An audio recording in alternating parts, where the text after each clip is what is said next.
मुच्यते। पूर्णस्य पूर्णमादाय पूर्णमेवावशिष्यते। ॐ शान्ति शान्ति शान्तिः।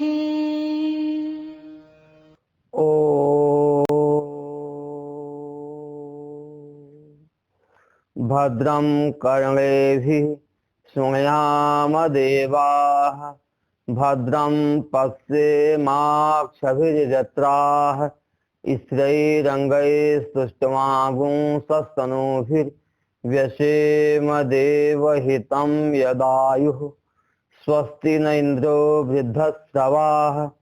स्वस्ति नः पूषा विश्ववेदाः। स्वस्ति नस्तारक्षयो अरिष्टनेमिः।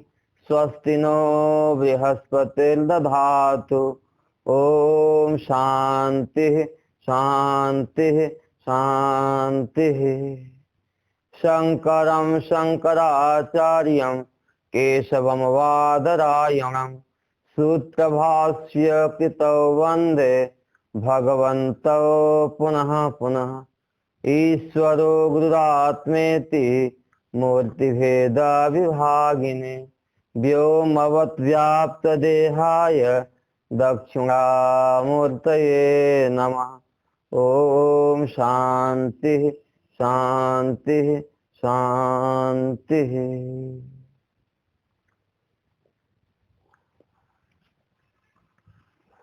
स्वामी श्री प्रेमपुरी आश्रम के इस पवित्र मंच पर हम लोग स्वाध्याय के सत्र में अथर्ववेदीय मुंडक उपनिषद के ऊपर शांकर भाष्य पर विचार कर रहे हैं। विचार के इस क्रम में पहले मुंडक के दूसरे खंड का विचार हो रहा है। दूसरे खंड में अपर विद्या का जो विषय संसार है, संसार हर पुरुष के लिए त्याज्य है क्योंकि दुख रूप है। इसको बताने के लिए यह खंड आरंभ किए थे। वहां बताया कि जिसको पुण्य लोकों की प्राप्ति करना हो, ऐसे लोगों के लिए तो वेदों में विहित कर्मों का अनुष्ठान नियम पूर्वक करे तो निश्चय ही उसे उस फल की प्राप्ति होती है। लेकिन वेद विहित अग्निहोत्र आदि जो कर्म हैं, वे कर्म के अंग यदि अच्छी प्रकार से अनुष्ठित न होवे तो ही कर्म उनके लोगों को नाश करने वाला होता है और उन कर्मों से एक आयास मात्र की सिद्धि होती है, एक परिश्रम मात्र की सिद्धि होती है। और विधिवत अग्निहोत्र आदि कर्म हम दीप्यमान अग्नि में देवता निमित्त आहुति आदि डालते हैं, तो वे ही आहुतियां सूर्य की रश्मियों के रूप में परिणत होकर के उस यजमान को देवलोक में ले जाती हैं, जिस देवलोक में इंद्र अधिपति हैं। और रास्ते में जाते वक्त वही आहुतियां अप्सराओं के रूप में खड़े होकर के आइए आइए, आपके द्वारा किए हुए पुण्य कर्मों से आपको यह पुण्य लोक की प्राप्ति हुई है, ऐसा प्रिय बोलते हुए नृत्य गान आदि करते हुए, ऊपर फूल आदि बरसाते हुए वह हमें ब्रह्मलोक की तरफ, देवलोक की तरफ ले जाती है।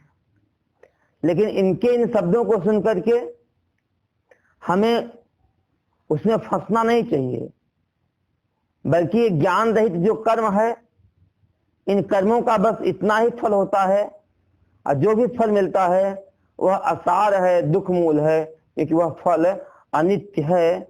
इसको यहाँ बताया कि जो यज्ञादि कर्म हैं, इन कर्मों के जो साधक हैं वे 16 ऋत्विक, एक यजमान, यजमान की पत्नी, यह विनाशी हैं, अदृढ़ हैं, अस्थिर हैं।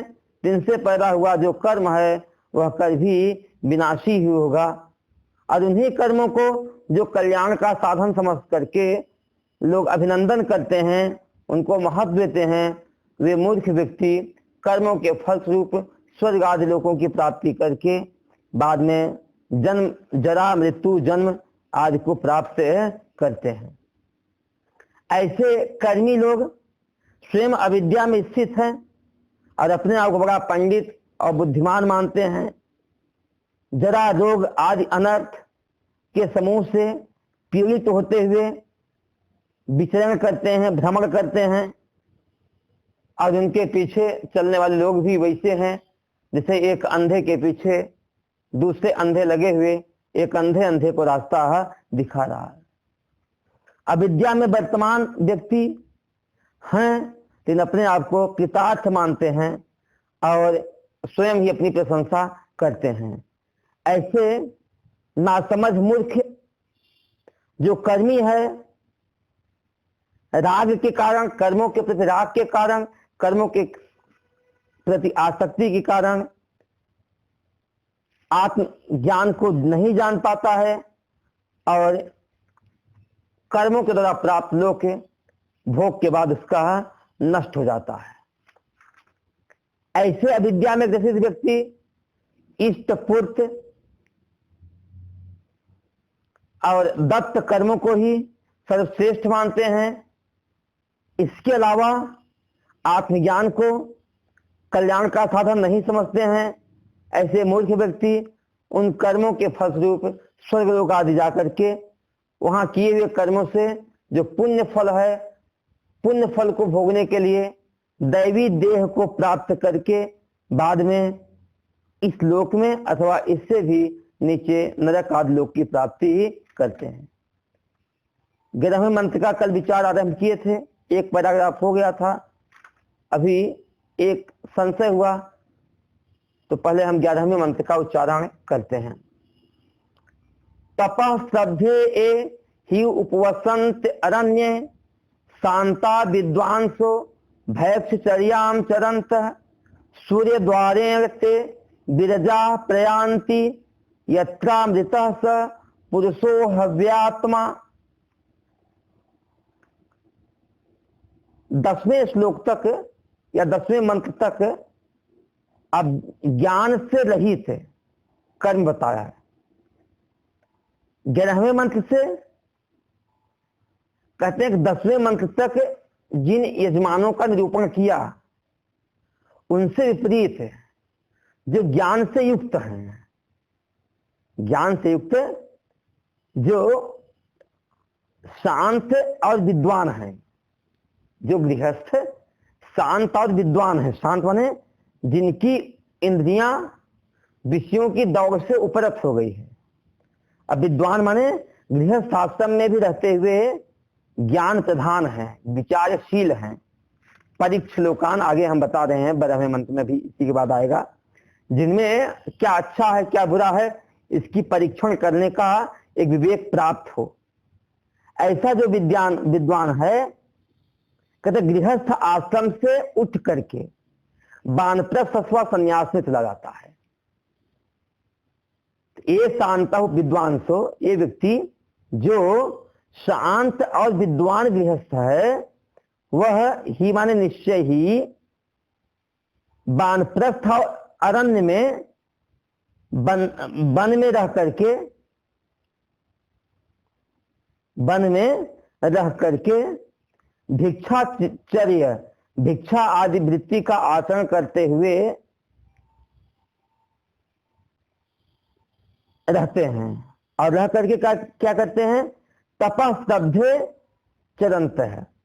तपस्या वानप्रस्थ गृहस्थ धर्म के निमित्तक जो तप है उन तपों को भी और साथ साथ उपासना, हिरण्यगर्भ विषय के विद्या या हिरण्यगर्भ आदि विषयों का उपासना करते हैं, चिंतन करते हैं। ते माने वे व्यक्ति इस तप और उपासना के फलस्वरूप रजोगुण से रहित होकर के या रज से रहित होकर के पुण्य पाप विरजसा माने पुण्य पाप से रहित होकर के यहां से जाते हैं सूर्य द्वारेण, उत्तरायण के रास्ते से यहां से प्रयाण करते हैं। और कहां प्रयाण करते हैं? जहां वह अमृत पुरुष और अव्यय स्वरूप पुरुष परमात्मा रहता है, जो प्रथमज हिरण्यगर्भ है, जो ब्रह्म है। इनको अव्यय इसलिए कहा गया है क्योंकि यावत संसार स्थायी, जब तक संसार है एक कल्प पर्यंत इनकी आयु रहती है, वहां वे रहते हैं। एतद अंतास्तु संसार गते है, संसार की ऊंची से ऊंची गति बस इतना ही है, यहीं तक संसार की स्थिति होती है। यहां तक हम लोग कल विचार कर लिए थे, आज हम आगे विचार करते हैं। ननु एतम मोक्षम इच्छन्ति केचित। अब यहां पूर्व पक्षी एक संशय कर रहा है, ननु माने लेकिन, एतम माने इसी ही लोक की प्राप्ति को, हिरण्यगर्भ लोक की प्राप्ति को ही मोक्ष रूप से कई लोग समझ करके इसी की इच्छा करते हैं।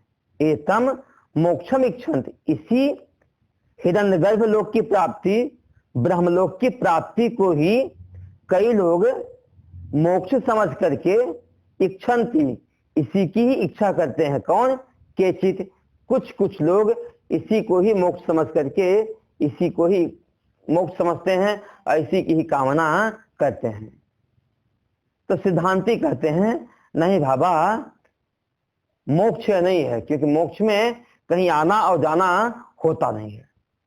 वही कहते न इह एव सर्वे प्रबलियन्ति कामाः ते सर्वगम सर्वतः प्राप्य धीराः युक्तात्मनः सर्वम एव आविशन्ति इत्यादि श्रुतिभ्यो अप्रकरणाच्च अपर विद्या प्रकरणे ही प्रवृत्ते न ही अकस्मात् मोक्ष प्रसंगो अस्ति।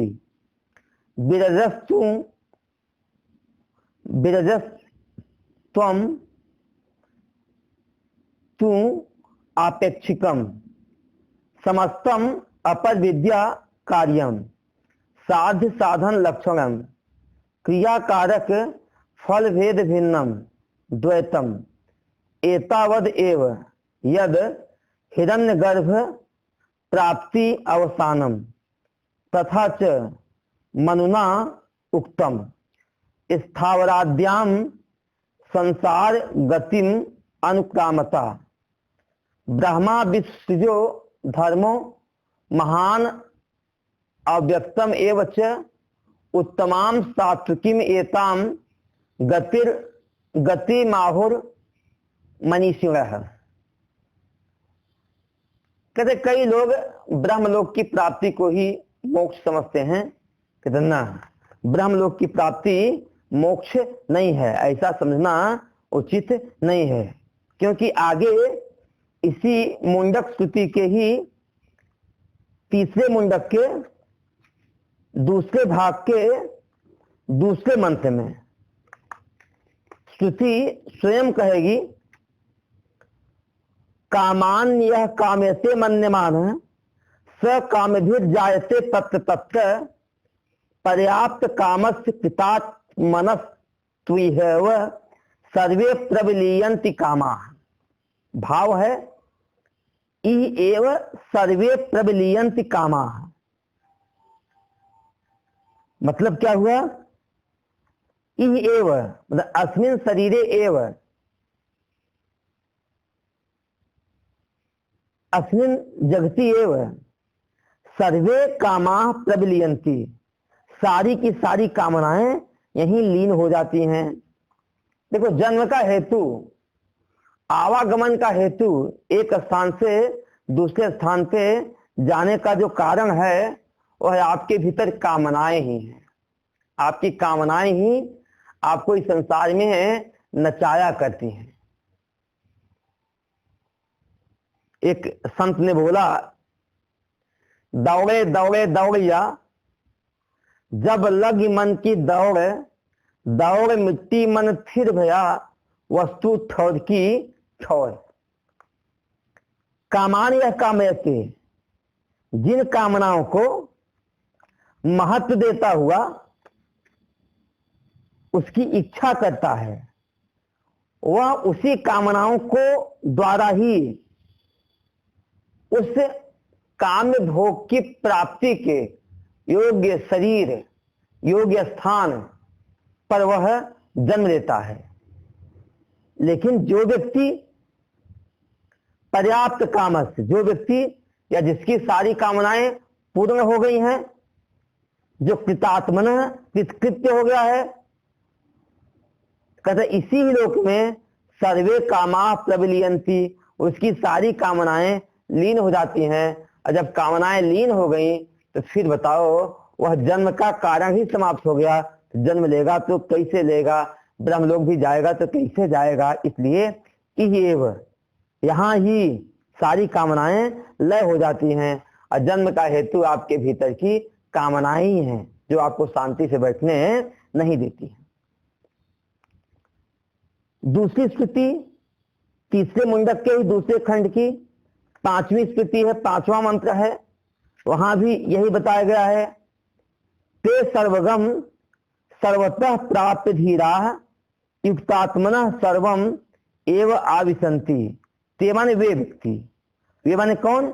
युक्तात्मन है, जिसका आत्मा युक्त है, नियंत्रित है, जिसका अंतःकरण संयत है, वह धीर व्यक्ति सर्वगम माने सर्वगत है, सब जगह मौजूद है, सब ओर से प्राप्त माने उस ब्रह्म को प्राप्त करके, सर्वम एव आविशन्ति, सर्वरूप हो जाता है। जब वह सर्वरूप हो जाता है, यहीं बैठे बैठे ही वह देह भाव को छोड़ करके सर्वभाव में स्थित हो जाता है।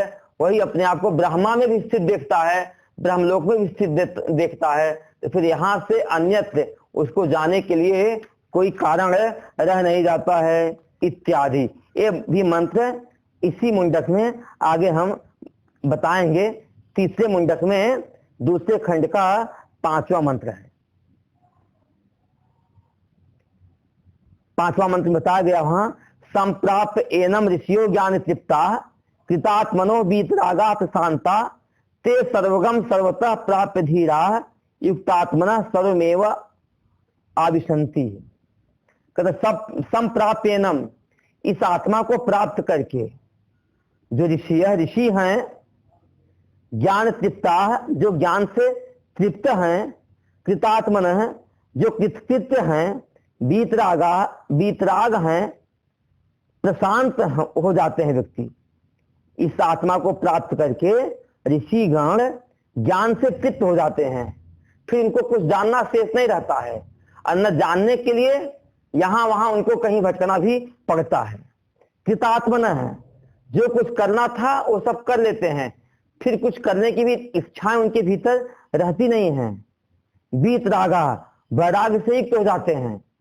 प्रशांता, अपने आप में स्थिर होकर के शांत हो जाते हैं। वे ते धीरा, वे धीर पुरुष सर्वगम सर्वतः प्राप्त, उस सर्वगत ब्रह्म को सब ओर प्राप्त करते हैं। तो जहां जहां दृष्टि जाती है वहां अपने आप को देखते हैं। ऐसा समाहित चित्त व्यक्ति ब्रह्म में ही प्रवेश कर जाते हैं। फिर उनको यहां से जा करके किसी ब्रह्मलोक में जाने की आवश्यकता नहीं रहती है इत्यादि। श्रुतिभ्यो, इन श्रुतियों के द्वारा यही बताया जाता है कि आवागमन का हेतु जो कामनाएं हैं, जो अतृप्ति है, वह अतृप्ति अकामनाओं के समाप्त हो जाने से फिर उसका आवागमन होता ही नहीं है। साथ साथ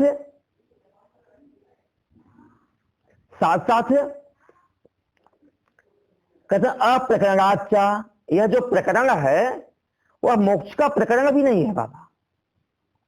यह तो अपर विद्या का विषयक संसार की जहां तक गति हो जाती है उस गति में या उस अवस्था की प्राप्ति में दोष दिखाने के लिए यह प्रकरण आरंभ किया गया है। इसलिए यह प्रकरण मोक्ष का प्रकरण नहीं है। तो यह प्रकरण किसका है इस बता रहे हैं आगे। अपर विद्या प्रकरण है। यह प्रकरण अविद्या अपर विद्या का जो प्रकरण है, अविद्या अपर विद्या के प्रकरण के ही प्रवृत्ति, इसके प्रकरण के प्रवृत्त होने पर न ही अकस्मात मोक्ष प्रसंग होती, अकस्मात ही अचानक ही मोक्ष का प्रसंग नहीं हो सकता है। यह तो अविद्या का प्रकरण चल रहा है, अपर विद्या का प्रकरण चल रहा है। जो विरज है वहां पर विरजस्त्वम, विरजस्त्वम जो यहां बताया, जो विरज है रज से रहित है, तो तू आपेक्षिकम वहां विरज होना तो आपेक्षिक है। विरजस्कता निष्पापता तो आपेक्षिक है, पूरी तरह से रज से रहित नहीं होता है। वो तो अन्य संसारियों की अपेक्षा उसका रजोगुण समाप्त हो जाता है। अन्य सांसारिक लोग इस संसार के भोगों में आकर्षित रहते हैं, कम से कम वह इससे श्रेष्ठ है ब्रह्मलोक को पाने की इच्छा तो करता है, इच्छा करके वैदिक कर्म तो करता है, और दूसरे सांसारिक लोग वैदिक कर्म अनुष्ठान नहीं करते हैं। इसलिए यह जो विरज है वह आपेक्षिक है। समस्तम अपर विद्या कार्यम, अपर विद्या का जो समस्त कार्य है, अपर विद्या का जो कार्य है, साध्य साधन रूप, साधन से साध्य रूप जो अपर विद्या का कार्य है, क्रिया कारक फल भेद भिन्नम, क्रिया कारक और फल के भेद से जो भिन्न भिन्न है वह क्या है, द्वैत रूप जो समस्त कार्य है, एतावदेव इतना ही है। यदि हिरण्यगर्भ प्राप्ति अवसानम, हिरण्यगर्भ की प्राप्ति पर्यंत ही है। जितने भी अपर विद्या का कार्य है जो किसी साधन से सिद्ध होता है, उस साधन से सिद्ध होने के लिए कर्ता क्रिया कारक आदि साधनों की आवश्यकता पड़ती है, और उनसे जो फल होता है उनकी भावना और कर्म के अनुसार जो भिन्न भिन्न फल, द्वैत रूपी फल मिलता है, उस द्वैत रूपी फल का अंतिम परिवसान, अंतिम सीमा हिरण्यगर्भ प्राप्ति है। हिरण्यगर्भ की प्राप्ति ही इसका अवसान है, अंतिम सीमा हिरण्यगर्भ की प्राप्ति ही है। तथा च मनुना उक्तम, इसी प्रकार से जैसा यहां हम बता रहे हैं, भगवान शंकराचार्य जी भगवान बता रहे हैं, उसी प्रकार से मनुना उक्तम, मनु के द्वारा भी ऐसा ही कहा गया है। क्या कहा गया है, स्थावराद्याम संसार गतिम अनुक्रमता, स्थावर से लेकर के संसार की गति की गणना करते हुए हिरण्यगर्भ पर्यंत इतना ही बताया गया है। इसके परे मोक्ष होता है। ये कर्मकांड क्रिया आपको मोक्ष तक ले नहीं जा सकती है। उन्होंने क्या कहा है, ब्रह्मा विश्व सृजो धर्मो महाना व्यक्तम एवच उत्तमाम सात्विकीम मेताम गतिम आहुर्मनीश्वर। ब्रह्मा, ब्रह्मा से थोड़ा नीचे आए प्रजापति, विश्व सृज माने प्रजापति, मरीचि आदि जो प्रजापति हैं, उससे भी नीचे आए तो धर्म, धर्म में यमराज आदि धर्म है, यमराज। इसके नीचे आए महान माने महत्त्व, उससे नीचे आए अव्यक्त। इनके लोगों को प्राप्त होना ही उत्तमाम सात्विकी मेताम गति आहुर मनीषियों ने, विद्वानों ने उत्तमाम सात्विकी, उत्तम सात्विकी की यही गति बताई है। मोक्ष में तो सात्विक भी नहीं रहता, मोक्ष में तो गुणातीत हो जाता है, लेकिन इन गतियों में उत्तम सात्विक अवस्था को प्राप्त हो जाता है। रजोगुण आदि शिथिल पड़ जाते हैं, अभिभूत हो जाते हैं, लेकिन सामान्य रूप से थोड़ा बहुत रजोगुण रहता है, जिसके कारण कामनाएं पैदा होती हैं, उन कामनाओं से ग्रसित होकर के कामनाएं ही उसको उत्तरोत्तर लोकों में ले जाया करती हैं। अब इस तरह से यहां तक कर्म का निरूपण हुआ। 11वें मंत्र तक श्रद्धा सहित, विवेक के सहित यदि यज्ञ आदि कर्मों का अनुष्ठान करते हैं, तप श्रद्धा आदि करते हैं, तो बहुत से बहुत जाओगे, हिरण्यगर्भ लोक की प्राप्ति कर लोगे, ब्रह्मलोक की प्राप्ति कर लोगे। यदि कर्म आदि में दोष हो गया तो हमारे जो 7 लोक हैं वो 7 लोक नष्ट होकर के हम निकृष्ट लोकों की भी प्राप्ति करते हैं। खतरा भी बता दिया। तो हमें क्या इसी लोक तक सीमित होना चाहिए? तो कहते हैं भाई एक चौथा पुरुषार्थ है, धर्म अर्थ काम से बढ़ करके। देखो, अर्थ से इस लोक की प्राप्ति और धर्म से परलोक की प्राप्ति, और अर्थ धर्म दो या काम से इस लोक की प्राप्ति। अर्थ से जो काम करते हैं, काम से इस लोक की प्राप्ति, और अर्थ से जो धर्म का उपार्जन करते हैं उससे हमें परलोक की प्राप्ति होती है। लेकिन इससे पर एक तीसरा पुरुषार्थ होता है, मोक्ष होता है। उस मोक्ष की प्राप्ति के लिए हमें प्रयास करना चाहिए। इसलिए उसकी प्राप्ति के लिए धर्म अर्थ काम, इनसे हमें वैराग्य लेना चाहिए, क्योंकि वहां पर न अर्थ का महत्व है, न काम का महत्व है, न वहां पर धर्म का भी महत्व है। इसको बताने के लिए ये 12वां मंत्र है। 12वें मंत्र का अवतरण देखते हैं हम। अथ इदानीम अस्मात् साध्य साधन रूपात् सर्वस्मात् संसारात् विरक्तस्य परस्याम विद्यायाम अधिकार प्रदर्शनार्थम इदम उच्यते। अथवा ने इसके बाद, यहां 3 बताए, ध्यान देना। कहते हैं ज्ञान रहित कर्म के द्वारा यज्ञ आदि का अनुष्ठान करते हैं तो स्वर्गलोक की प्राप्ति होगी। ज्ञान से युक्त होकर के वानप्रस्थ आदि आश्रम में जाकर के यदि हम तप और श्रद्धा देवता अभिषेक करते हैं तो उससे बहुत जाएंगे, हिरण्यगर्भ लोक की प्राप्ति होगी। तीसरा व्यक्ति ज्ञान से रहित होकर के और बिना अंग के अंगी का अनुष्ठान मनमानी करता है तो उसके इस लोक का भी विनाश हो जाता है। तो यह सब बताने के बाद, अथवा ने इन सब के बाद, अनंतर इदामान अब क्या बता रहे हैं? अस्मात् साध्य साधन रूपात, यह जो साध्य और साधन रूप है, सर्वस्मात् संसारात, जो सारा का सारा संसार है, साध्य साधन रूप जो सारा का सारा संसार है, उस संसार से विरक्त से, जो विरक्त है,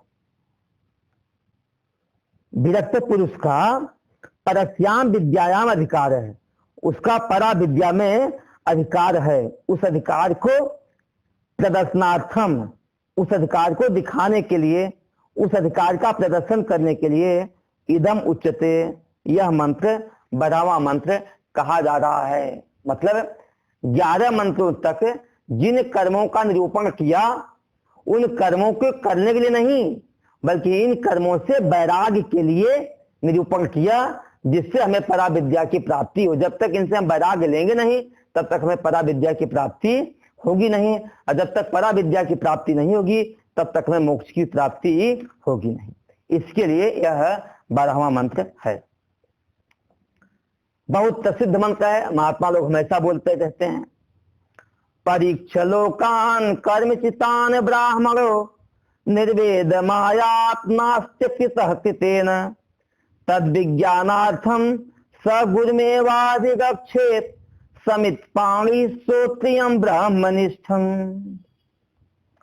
परीक्ष लोकान कर्मचितान ब्राह्मणो निर्वेद मायात् नास्त्य कृतः कृतेन तद विज्ञानार्थम सगुरुमेवाधिगच्छेत् समित पाणी श्रोत्रियम ब्रह्मनिष्ठम। कर्म चितान है, कर्म से प्राप्त, कहते ब्राह्मण हो, जो ब्राह्मण है या कर्मचितान, कर्म से प्राप्त लोकान, इस लोक की क्या करना है? परीक्षा करना है। कर्म से प्राप्त जो भी लोक हैं, जो भी भोग हैं, उन भोगों की परीक्षा करो, किस भोग में सुख है या दुख है। भगवान शंकराचार्य ने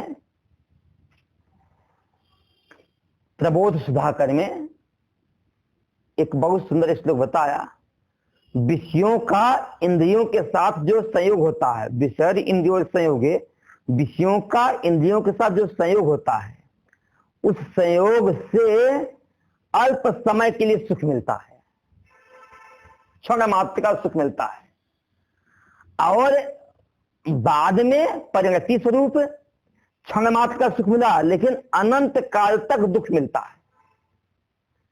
यदि हम अल्प समय के सुख को त्याग देवें तो अनंत काल के दुख से बच जाएंगे। अब आप स्वयं ही विचार करना है कि अल्प समय के सुख के लिए क्या अनंत काल का दुख लेना उचित है, अथवा अल्प समय के दुख को अल्प समय के सुख को छोड़ करके अनंत काल के दुख से बचना हमारे लिए उचित है। हम नहीं कहेंगे, आप स्वयं विचार करके निश्चय करके आप अपने रास्ते पर चलो। कई बार कहते हैं शास्त्र देखो डंडा लेके किसी को मारता नहीं है, शास्त्र आपको रास्ता दिखा देता है। चलना न चलना यह आप पे डाल देता है, आपको चलने न चलने के लिए वह आपको स्वतंत्र कर देता है। शास्त्र बता देता है इस रास्ते पे चलोगे तो तुम्हें इस फल की प्राप्ति होगी, इस रास्ते पे चलोगे तुम्हें इस फल की प्राप्ति है। अब किस रास्ते पे तुम्हें चलना है, किस रास्ते पे तुम्हें नहीं चलना है, इसका तुम्हारा अपना चुनाव है। यहां यही करें, कर्म अचितान लोकान, कर्म से प्राप्त जो भी लोक हैं और जो भी भोग हैं, उन भोगों की परीक्षा, थोड़ा क्या करना, परीक्षा कर लेना। अब परीक्षा करोगे तो ही आपको निश्चय मिलेगा कि सुख तो लेस मात्र मिला और अनंत ही हमें दुख की प्राप्ति हुई। विक्षेप ही मिला, सुख तो नहीं बल्कि सुखाभास सा हुआ। तो क्या करना है, ब्राह्मण परीक्षा करके, जो ब्राह्मण है, यहां ब्राह्मण का अर्थ है एक तो विवेकी है, निर्वेदम आयात, वह निर्वेद को प्राप्त कर लेंगे, वैराग्य को प्राप्त हो जाए। क्या निश्चय करके, निर्वेदम आयात, न अस्ति अकृत, अकृत माने हुआ नित्य पदार्थ, अकृत, क्योंकि न्याय है यत् कृतम तत् अनित्यम, जो कुछ कृत है, किया हुआ है, पाया हुआ है, सब कुछ अनित्य है। तो जो कृत है वह अनित्य है, तो जो अकृत है वह निश्चय नित्य होगा। तो न अस्ति अकृत, अकृत माने यहां नित्य कुछ भी नहीं है। नित्य जब कुछ भी नहीं है तो कृतेन किम, फिर कुछ करने से क्या प्रयोजन है भाई? कुछ करने से हम नित्य ब्रह्म की प्राप्ति तो हो नहीं सकती, इसलिए ये दूसरा अर्थ भी कर सकते हैं, न अस्ति कृतः कृतेन, कृतेन अकृतः न अस्ति, कुछ करके जो अकृत परमात्मा है, जिस परमात्मा को पाने के लिए कुछ करना नहीं है, जो परमात्मा स्वयं सिद्ध है, तो कुछ करके उस अकृत परमात्मा की प्राप्ति कर नहीं सकते हैं। एक ही भी अर्थ लेना, दूसरा अर्थ कर सकते हैं न अस्ति अकृत है, अकृत मतलब यहाँ कुछ वस्तु नित्य है ही नहीं। जब नित्य ही नहीं है तो कृत से हमारा क्या प्रयोजन है? कृत से जो मिलेगा वह सब अनित्य ही मिलेगा, क्षण भंगुर मिलेगा, दुख रूप ही मिलेगा। तो हमें उस वस्तु के लिए क्यों प्रयास करना? उसका प्रयोजन भी क्या है? तो प्रयोजन क्या करें? तो तद विज्ञानार्थम, तद विज्ञानार्थम, उस अकृत को जानने के लिए, उस नित्य वस्तु का साक्षात अनुभव करने के लिए, स माने वह ब्राह्मण गुरुमेवाधिगच्छेत, गुरु के पास जाए। ज्ञान की प्राप्ति के लिए कहां जाए? गुरु के पास जाए। गुरु के पास जाने का तरीका भी क्या है? समित पाणी, हाथ में समिधा लेके जाए। और कैसे गुरु के पास जाए? स्वयं ब्रह्मनिष्ठम, जो गुरु श्रोत्री होवे, श्रुति का श्रवण आदि किए हुए हो, और ब्रह्मनिष्ठ हो, उनकी निष्ठा भी ब्रह्म हो। बहुत श्रवण करने वाले मिल तो जाएंगे, लेकिन निष्ठा नहीं होती। निष्ठा ने एक विश्वास नहीं होता है। प्रवचन करना कराना, इसलिए कठ में आपने पहले सुन लिया है, ना अयम आत्मा प्रवचनेन लभ्य, यह आत्मा प्रवचन से भी नहीं मिल सकती है, न बहुना श्रुतेन, बहुत श्रवण से भी नहीं मिल सकती है। आपकी निष्ठा किसमें है? हम प्रवचन भी करते हैं, किस लिए करते हैं? हम श्रवण भी करते हैं, लक्ष्य क्या है? आजकल कई लोग, हम लोग महात्मा लोग भी आते हैं, थोड़ा व्याकरण वेदांत पढ़ाते हैं, वेदांत पढ़ाने के बाद फिर क्या कहते हैं, महाराज जी भागवत आप पढ़ाइए। क्यों भैया? भागवत पढ़ाने में कथा करेंगे, कथा करके धन आदि की प्राप्ति हो जाएगी। तो कहने का भाव वहां उनका लक्ष्य, कथा का भी लक्ष्य धन में आ जाता है। तो धन निष्ठा है। कोई शिष्य में निष्ठ हो जाते हैं, कोई आश्रम निष्ठ हो जाते हैं, कोई पदनिष्ठ हो जाते हैं। ब्रह्मनिष्ठ तो कोई बिरला होता है। तो ब्रह्मनिष्ठ महापुरुष के सानिध्य में जाना चाहिए। और जिसका जहां निष्ठा होगा, जहां विश्वास होगा ना, जहां वह स्वयं स्थिर होगा ना, आपको वहीं स्थिर कराएगा। और जो व्यक्ति संसार में स्थित है ना, रजोगुण में स्थित है ना, वह आपको रजोगुण में स्थित कराएगा, आपको अन्यत्र स्थित नहीं कराएगा। आप हमेशा ध्यान देना, जिसकी जो निष्ठा होगी आपको वहीं लगाएगा, आपको वहीं भोगों में डालेगा। इसलिए स्वयं विवेकी होकर के जो भी मिले उसकी परीक्षा करके, यदि हमारे साधना के अनुकूल है तो उसको ग्रहण करना है, और साधना के प्रतिकूल हो रहा है तो उससे निर्वेद प्राप्त करके आप बुद्धि में निश्चय कर लेना कि संसार में नित्य पदार्थ तो कुछ है नहीं। अब कुछ भी जो करके मिलता है वह अनित्य ही मिलता है। तो अनित्य हमें पाना नहीं है, तो अनित्य नहीं पाना है तो हमें करने से भी क्या प्रयोजन रह जाता है। इसलिए नित्य पदार्थ को जानने के लिए, वह तो मेरा अपना स्वरूप है, इसलिए विज्ञानार्थम किया, प्राप्त्यार्थम नहीं किया। विज्ञान जानने के लिए हमें गुरु के पास जाना चाहिए। अब गुरु भी कैसे हुए? श्रोत्री हुए, साथ साथ ब्रह्मनिष्ठ हुए। श्रोत्री इसलिए कहा गया, गुरु हमारे भीतर के संशय को दूर करने में समर्थ भी हुए, हमारी निष्ठा और प्रबल करने में हुए, और साथ साथ ब्रह्मनिष्ठ भी हुए। हम जाए भी कैसे?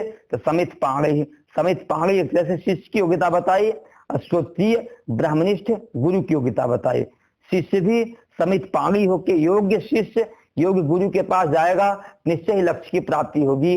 और जब तक योग्य शिष्य नहीं होगा, योग्य गुरु नहीं होगा, तब तक लक्ष्य की प्राप्ति होगी नहीं। तो समित पाणी, हाथ में समिधा लेकर के, समिधा का भाव है सूखी लकड़ी है, और सूखी लकड़ी का भाव है कि अंतःकरण से संसार की सारी वासनाओं को सुखा करके जाए। हम गुरु के पास जाते भी हैं तो संसार की वासनाओं को लेके जाते हैं। कोई लोग कहे शादी करा दो, कोई कहे व्यापार करा दो, कोई कहता आशीर्वाद यहाँ दे दो। अरे मेरे भाई, गुरु के पास जाना है तो एक ब्रह्म ज्ञान के लिए जाओ, जिससे हमें मुक्ति की प्राप्ति होवे। ये संसार की वस्तुएं पाकर के भी क्या करोगे? भाष्य हम देखते हैं।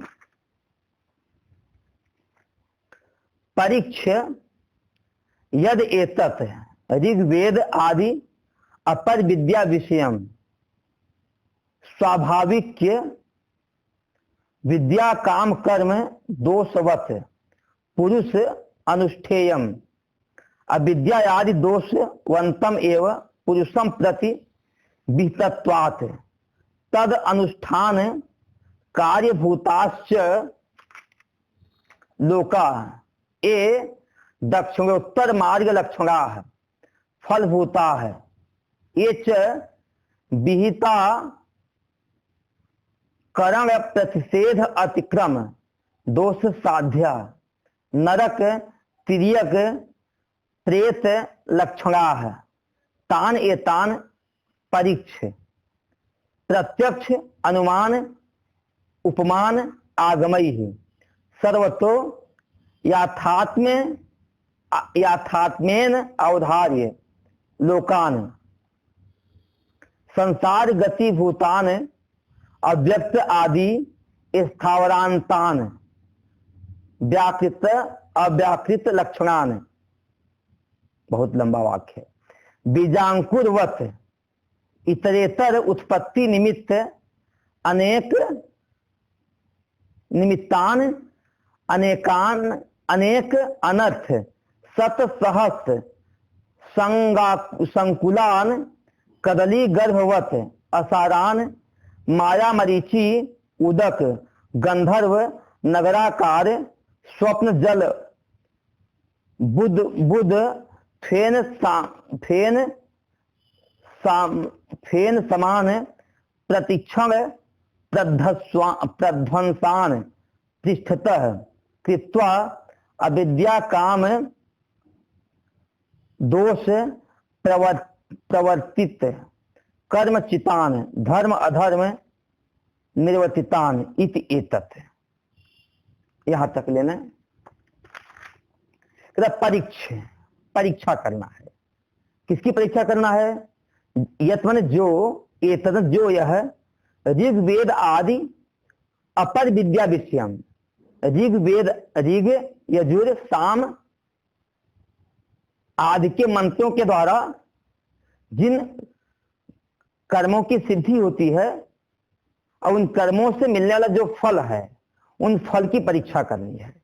यही कर रहे हैं, परीक्षा करना है। क्या करना है? ऋग यद एतद जो यह है, क्या है?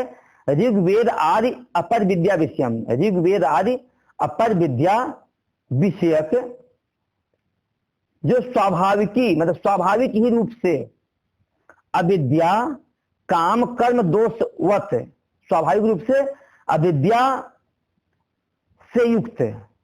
अविद्या है तो कामना भी है, अविद्या है अज्ञान है तो कामना है, कामना है तो कर्म भी है। तब विद्या काम कर्म रूपी दोष से युक्त स्वाभाविक रूप से इन दोषों से युक्त पुरुषान अनुष्ठेयम पुरुषों के द्वारा अनुष्ठेय है। दोष से युक्त पुरुषों के द्वारा क्या है? अनुष्ठेय है, अनुष्ठान किए जाने योग्य है। और अविद्या आदि दोषवंतम एवं पुरुषम और अविद्या आदि दोष वाले पुरुष के प्रति ही यह विहित भी है, उनको करना भी चाहिए। देखो सीधी सी बात है, जिसके भीतर बीमारी होवे उसी को इलाज करने की आवश्यकता है। जो स्वयं स्वस्थ हो उसको इलाज की कोई आवश्यकता, उसको डॉक्टर के पास जाने की कोई आवश्यकता नहीं है। तो जो स्वाभाविक रूप से अविद्या से ग्रसित है, कामना से ग्रसित है, कर्म रूपी दोष से ग्रसित पुरुष है, उस पुरुष के द्वारा ही अनुष्ठान करने योग्य है। कौन? यह कर्म है। कौन से कर्म? अपर विद्या विषय कर्म, उन्हीं के द्वारा अनुष्ठान करने योग्य है। और कहते हैं कि ये कर्म उन्हीं के लिए विहित भी है। जो व्यक्ति इन रोगों से ग्रसित है उन्हीं के द्वारा यह विहित भी है। अविद्या आदि दोष मंतम एवं अविद्या आदि दोष वाले को ही, दोष वाले पुरुष के ही प्रति विहितत्वात् यह कर्म विहित भी है। जो व्यक्ति अविद्या काम कर्म आदि दोष से युक्त नहीं है, ऐसे व्यक्ति के लिए इन कर्म का विधान नहीं है। वह तो इन आश्रमों का अतिक्रमण करके सीधे संन्यास में जाता है। हम लोग सामान्य रूप से कहते हैं, देखो भाई, जिसको कई लोग कहते हैं महाराज विवाह करें या न करें, जो व्यक्ति कामना से युक्त है, भोग वासना से युक्त है, उसके लिए विवाह करना उचित है। यदि वह विवाह नहीं करेगा तो संसार में अन्य अनर्थ फैलाएगा, ज्यादा व्यभिचार की भावना ज्यादा फैल जाएगी। इसलिए विवाह करके व्यक्ति व्यभिचारिता से बच जाता है। लेकिन जिसके मन में भोग की लेस मात्र भी कामना नहीं है, उसके कर्म का विधान है ही नहीं। हमारे यहाँ महाराज एक बहुत सुंदर उदाहरण देते थे। एक संत थे, अच्छे संत थे, कैलाश आश्रम के थे। कहते हैं तो उनसे उनके गुरु जी ने कहा कि आश्रम क्या पीठ संभालो, आश्रम की व्यवस्था संभालो। तो महाराज के मेरे मन में जरा सा इच्छा, मेरे मन में इच्छा नहीं है। तो गुरु जी ने बोला कि महाराज, अरे मेरे मन में इच्छा नहीं थी, लेकिन मैंने अपने गुरु की परंपरा का पालन करते हुए, उनकी आज्ञा का पालन करते हुए मैंने इस गद्दी को संभाला। तो इस तरह से मेरी आज्ञा का पालन करते हुए तुम भी इस गद्दी को संभालो। तो महाराज जी ने कहा, स्वामी दयानंद थे, बहुत विरक्त थे, योग्य थे, पढ़े लिखे थे, अंबाला के पास शमशान में रहे, सारी जिंदगी निवृत्ति प्राण में रहे। अपने त्यागमूर्ति जी महाराज उनसे मिलने के लिए स्पेशली विशेष तौर पर कभी जगाधरी आवे उनके पास जाते थे, दर्शन के लिए जाते थे। तो उन्होंने कहा कि महाराज जी आप सच में बताइए, आपके मन में जरा सा भी कामना नहीं थी? यदि जरा सा भी कामना होगी तभी आपने इस पद को स्वीकार किया। यदि आपके मन में जरा सा भी कामना नहीं होती तो आप कभी इस पद को स्वीकार करते नहीं। तो जिसके मन में अविद्या आदि दोष हैं, ऐसे पुरुषों के लिए ही शास्त्र अविद्या काम कर्म से दोष वाले इन कर्मों का विधान बता जा। ऐसे व्यक्तियों के लिए विषय है, पर विद्या का विषय ऐसे ही व्यक्ति हैं। इसलिए यहां बता रहे हैं कि ऋग्वेद आदि जो अपर विद्या विषयक कर्म जो बताए गए, स्वाभाविक रूप से जो अविद्या काम कर्म रूपी दोष से ग्रसित पुरुष हैं, उनके द्वारा ये अनुष्ठान करने योग्य है। और अनुष्ठान नहीं, शास्त्र भी ऐसे ही पुरुषों के प्रति इन कर्मों का विधान करता है। और जिस व्यक्ति के भीतर अविद्या काम कर्म रूपी दोष नहीं है, ऐसे व्यक्ति के लिए, ऐसे पुरुष के लिए इन कर्मों का विधान है ही नहीं। इसलिए विहितत्वात्, विहित होने से तद अनुष्ठान, इन कर्मों का अनुष्ठान के कार्यभूता, अनुष्ठान का कार्यभूत में फल स्वरूप लोकाये, जो लोक हैं, कौन से जो लोक हैं, इन कर्मों का अनुष्ठान करेंगे तो या तो दक्षिण उत्तर मार्ग लक्षणा, या धूम्र मार्ग होगा या अच्छी मार्ग होगा, दक्षिणायन होगा या उत्तरायण मार्ग रूप जो लोक हैं, जो फल स्वरूप लोक हैं, एक लोक हैं। और जो विहित अकरणम, जो विहित कर्म है उन कर्मों का अनुष्ठान न करे, विहित कर्म का अनुष्ठान न करे। और प्रच्छेद अतिक्रम है, प्रच्छेद कर्म करने से दोष, जो दोष होते हैं, दोष से जो साध्य हैं, दोष से जो प्राप्त हैं, वह कौन से दोष हैं? देखो पहले तो बताया जो अपर विद्या का विषय अग्निहोत्रादि कर्म हैं, इन कर्मों का अनुष्ठान अविद्या काम कर्म रूपी दोष से युक्त पुरुष के द्वारा अनुष्ठेय है, उनको करना चाहिए। और ऐसे लोगों के लिए उन कर्मों का विधान भी किया गया है, इन विहित है। तो इसके अनुष्ठान का जो फल होगा बताएगा। फल यदि नियम पूर्वक अच्छी तरह से कर्म किया तो उत्तरायण मार्ग से देवलोक की प्राप्ति होगी। यदि नियम पूर्वक अनुष्ठान कर्म का नहीं किया, निश्चय ही हमें धूम्र मार्ग से नरक आदि की प्राप्ति होगी या निकृष्ट लोकों की प्राप्ति होगी। लेकिन जो कोई विहित को करे न, यज्ञ आदि कर्मों का अनुष्ठान करे न, और उसकी जगह प्रच्छेद कर्म करे, तो इस प्रच्छेद विहित न करे और प्रच्छेद करे तो उससे जो साध्य है नरक तिर्यक प्रेत रूप जो लोक की प्राप्ति होती है, तान एतान परीक्षा, उन इन लोकों की क्या करे? परीक्षा करे। परीक्षा भी कैसे करना है तो बताया प्रत्यक्ष प्रमाण से। प्रत्यक्ष देख ही रहे हो, जो कर्म का लेख भैया हर व्यक्ति को इसी लोक में भोगना पड़ता है। आप सब जानते हो, इसी लोक में सबको अपने कर्मों का फल भोगना पड़ता है। अनुमान से, कहां से? अनुमान से, उपमान से, आगम से, सब तरह से यथार्थ रूप से निश्चय करके लोकान, इन लोकों के प्रति कहते वैराग्य प्राप्त कर लेंगे। वे लोग कौन कौन से हैं जो संसार की प्राप्ति कराने वाले हैं, इस पे चर्चा हम लोग कल करेंगे। आज इतना ही, बाकी का विचार कल। ओम भद्रं कर्णेभिः शृणुयाम देवाः, भद्रं पश्येमाक्षभिर्यजत्राः, स्थिरैरङ्गैस्तुष्ट्वागुंसस्तनूभिर्व्यसेम देवहितं यदायुः। स्वस्ति न इंद्रो वृद्धश्रवाः, स्वस्ति नः पूषा विश्ववेदाः, स्वस्ति नस्तारक्षयो अरिष्टनेमिः स्वस्ति नो बृहस्पतिर्दधातु। ओम शांति शांति शांति। शंकरं शंकराचार्यं केशवं वादरायणं सूत्रभाष्य कृतौ वंदे भगवन्तौ पुनः पुनः। ईश्वरो गुरुरात्मेति मूर्तिभेद विभागिने व्योमवत् व्याप्त देहाय दक्षिणामूर्तये नमः। ओम शांति शांति शांति।